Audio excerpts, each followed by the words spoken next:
Have you ever had the feeling that you knew what someone was going to say just before he said it?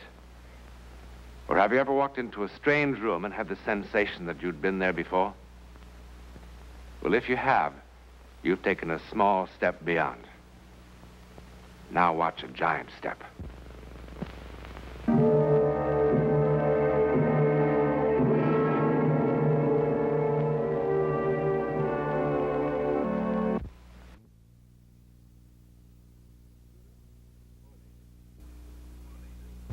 Sooner or later, each of us feels the need to escape. The country folk go to the city folk go to the country. This, for example, is a very pleasant form of escape.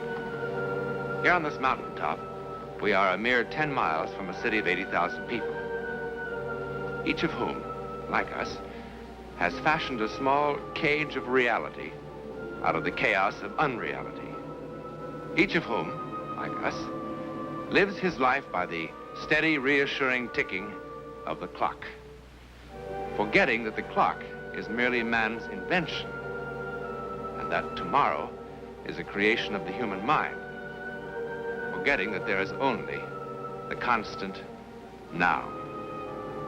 But if that be true, where does that leave yesterday? Now here comes a man from that city below, that city of ticking clocks, who's about to escape his cage of reality.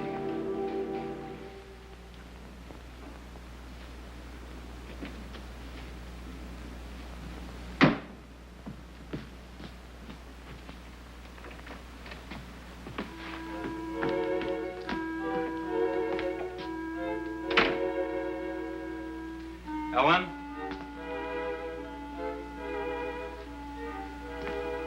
Ellen?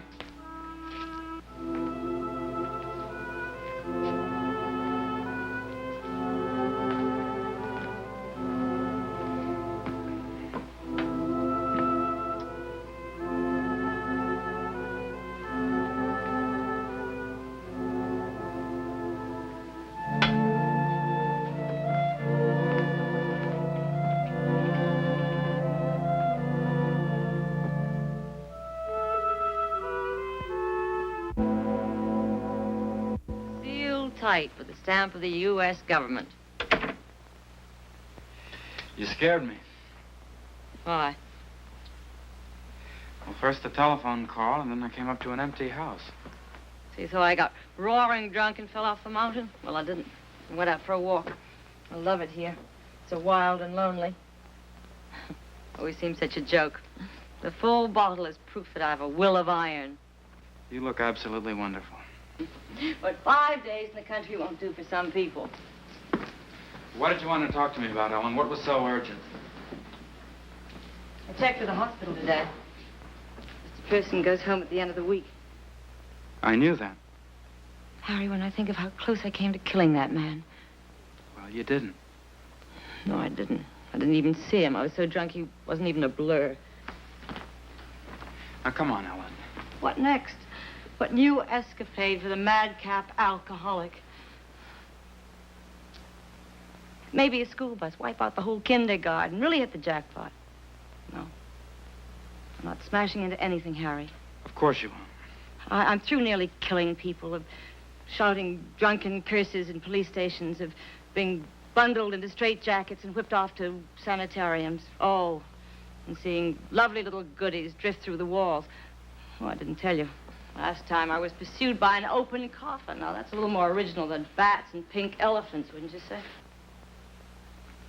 Fun and games are over. Guess why? I don't know why, but I'm sure I'm in favor of it. Because I've stopped kidding myself about us. About us? Harry, I have a little speech to make. A simple, sober little speech which couldn't be phoned in and which should have been said 500 drinks ago. I don't need alcohol anymore. I don't need you anymore. I mean it, Harry. You mean what? I mean, at last I've faced the truth. It's a tired little cliche, isn't it? But that's just what happened. And I don't need a drink instead, and I don't need to have an affair instead, and I don't need anything instead. Where's the other bottle of booze? Oh, so I sound drunk. Want me to walk a straight line, officer? Because I can. Ellen, this is all a lot of female emotionalism. Now, it's probably your hormones or something. Why don't you stay up here for the rest of the week, the way that Dr. Mason told you to? I intend to. And then what? I don't know what then. Maybe get the governor to declare a goodbye Harry week with parades and dancing in the streets. Ellen, I know what's wrong with us, and so do you. Indeed, I do. 17 years times 365 days times 24 hours, drip, drip, drip. No, Ellen, I'm sorry. It's not that simple. Mind if we skip that? You want to sweep it all under the rug again and pretend it doesn't exist? I don't even think about that anymore. You don't talk about it. You drink instead. Spare me the amateur analysis. Ellen, where was I when we became strangers? Right here. You've never believed me. Nope. What do you want me to do, stand on my head? Oh, let's not talk about it You never anymore. want to talk about it. Oh, and I don't want to fight. I'm not fighting. Lovers fight. You better be getting back. The way it's snowing, the road may be closed pretty soon. And would it be that much of a catastrophe if I spent the night here? Harry, it wouldn't be any more of a catastrophe than every night.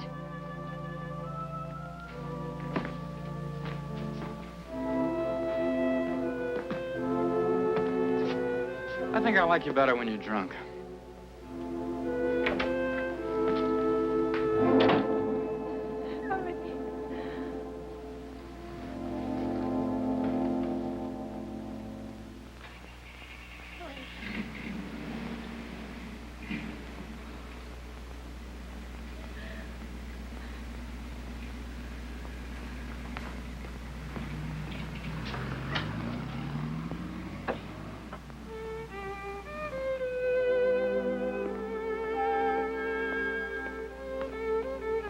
Oh, no, you don't.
Oh, excuse me. I'm trying to reach Portersville, but I got lost in all this snow. Where's your car? It's down the road. I've been driving around in circles for I don't know how long. You should have turned left about 2 miles back. This is a dead end.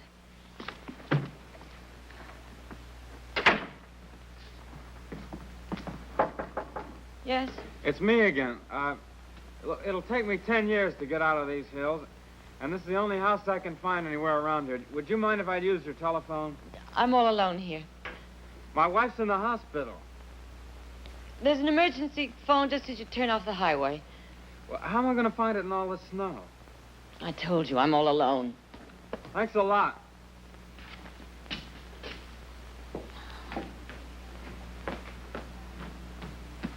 Young man. Huh? Of course you may use the phone. Help yourself. It's right over here. Thanks. I'm sorry I was so... I'm sorry your wife's in the hospital.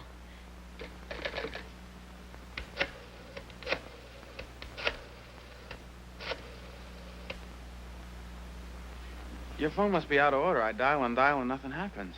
But it was working. What's the matter?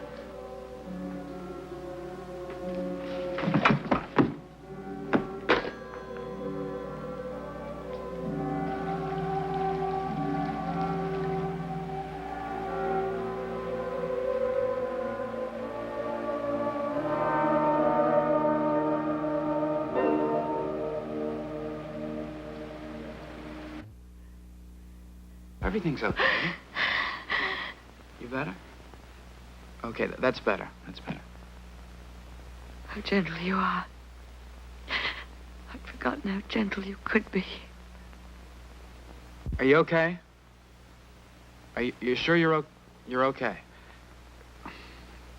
I don't want to leave you alone here. It's 9 o'clock.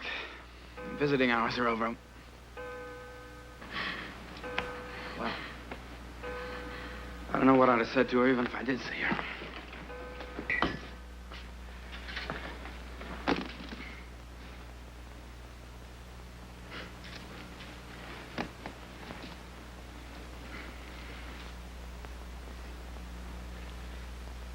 It's a boy. Well, I was 100% wrong about that. My wife just had a baby. An 8-pound, 5-ounce girl. Great, big, beautiful kid. Except she was dead.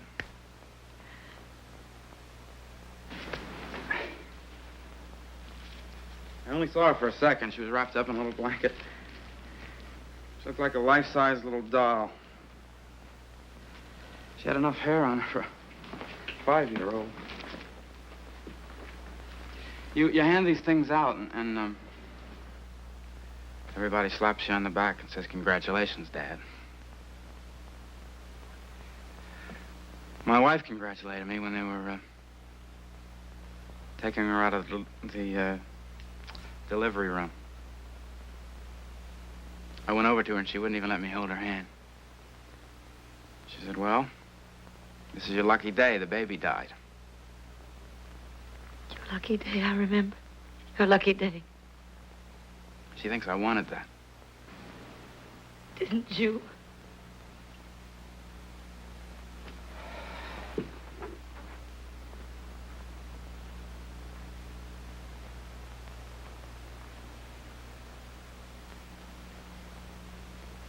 We've only been married for a year and a half. We're flat broke. I work 3 times a week, and I'm lucky to get that. I guess you don't know what it means to have nothing to come home to but fried liver and maybe a Kino movie. Is there some law against trying to get some fun out of life? You settle down soon enough. Ellen and I wanted to travel. That was our dream. We wanted to rub shoulders with everybody else in the world. Well, you just can't do that with a kid strapped to your back. We'd saved up about $200. And then, surprise, Ellen was pregnant.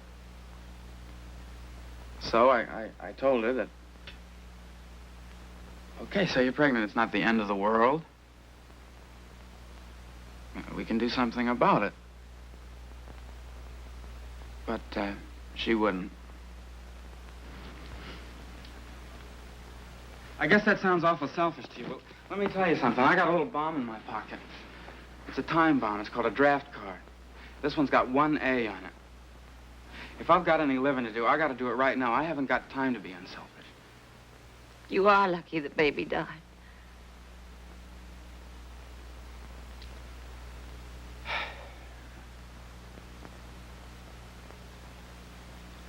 I was sitting in that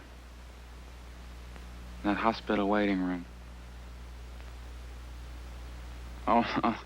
All the rest of those expectant fathers pacing up and down, jumping out of their skins every time a nurse went by. A bunch of boobs. And all of a sudden, a kid started to yell, and I thought, hey, that must be my kid. Well, it wasn't, but the funniest feeling came over me. All right, I know I don't fit into the pattern. I mean, I'm not crazy about hot dogs, and I don't go out bowling with the boys, and I never went over and felt every time the baby moved. And I didn't go out rushing out in the middle of the night to buy Ellen pickles and ice cream. But sitting there in that waiting room, I began to realize that whatever was going to be born would live and breathe and grow up and be a part of the world. Just because Ellen and I love each other.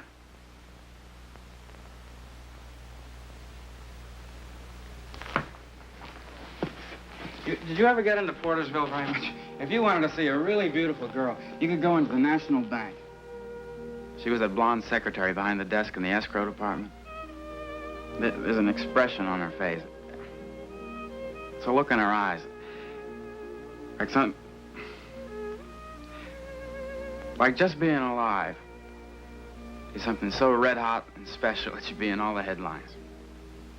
Sometimes I used to just go in there and look at her and say, baby.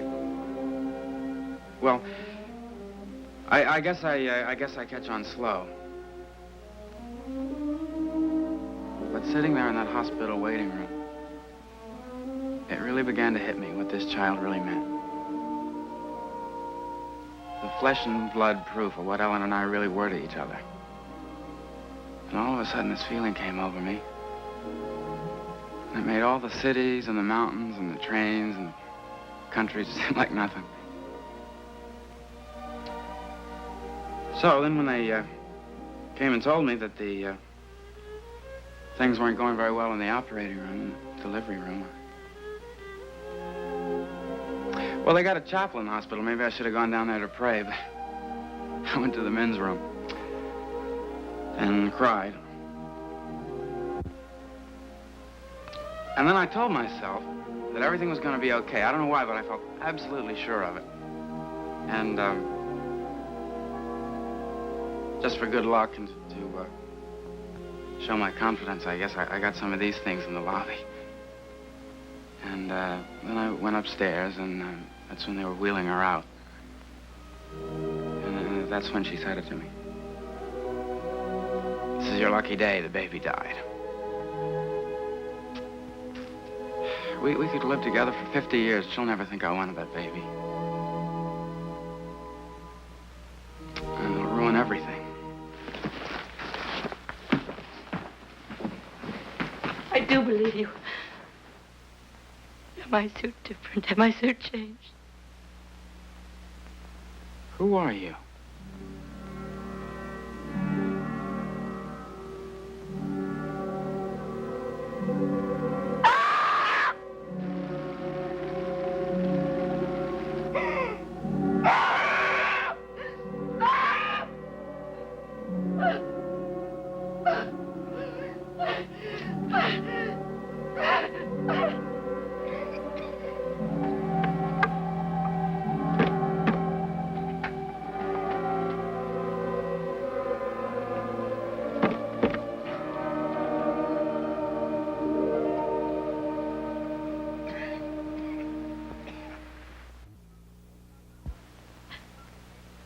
Look, I called Dr. Mason an hour ago. Yes, of course I'm sure. Yes, of course I am. Well, he couldn't have lived then. It's only 20 minutes drive.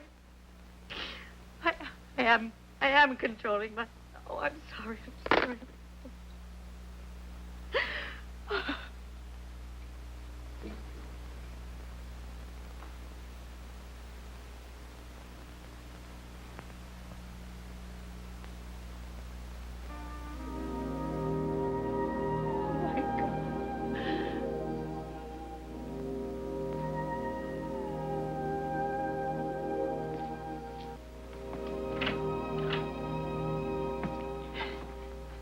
Dr. Mason, I'm not imagining things. It's not like before.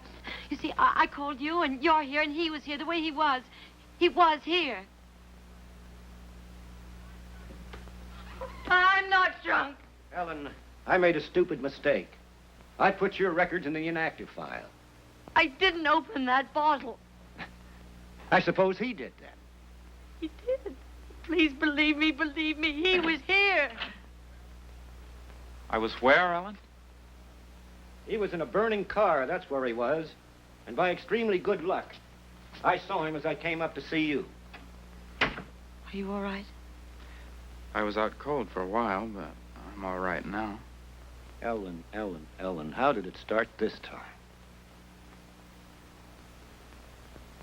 You hand these out, and they slap you on the back and say, "Congratulations, Dad. It's a boy. Well, she couldn't have had much to drink. The bottle's almost full. She's not drunk. Well, then what is she? Good night, Doctor. Harry, I think I know Ellen's problems a little better than you do. Do you? Ellen, I'm going to leave some of these for you, and you can take them if you need them. You know how. You've had them before, and I'll call you in the morning. And, I think a couple of these might help you. Good night.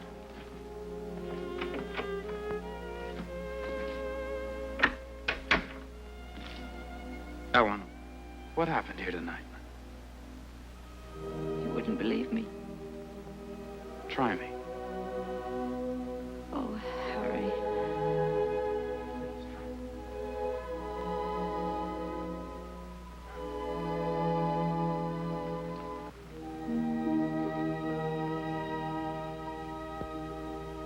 He believed her. He had to. Well, was it all a delusion? It's a boy. Now, that certainly was not a delusion. Then what happened to Ellen Grayson? Was it an hallucination? Was it an accident in time? Or did the unconscious Harry Grayson will himself back to the man he was to convince Ellen of his love? What you've just seen is not so uncommon as you might think in the annals of psychic experience. Man has just begun to probe the world beyond his cage of reality. In that constant and marvelous and eternal world of the now. Who knows what he'll find?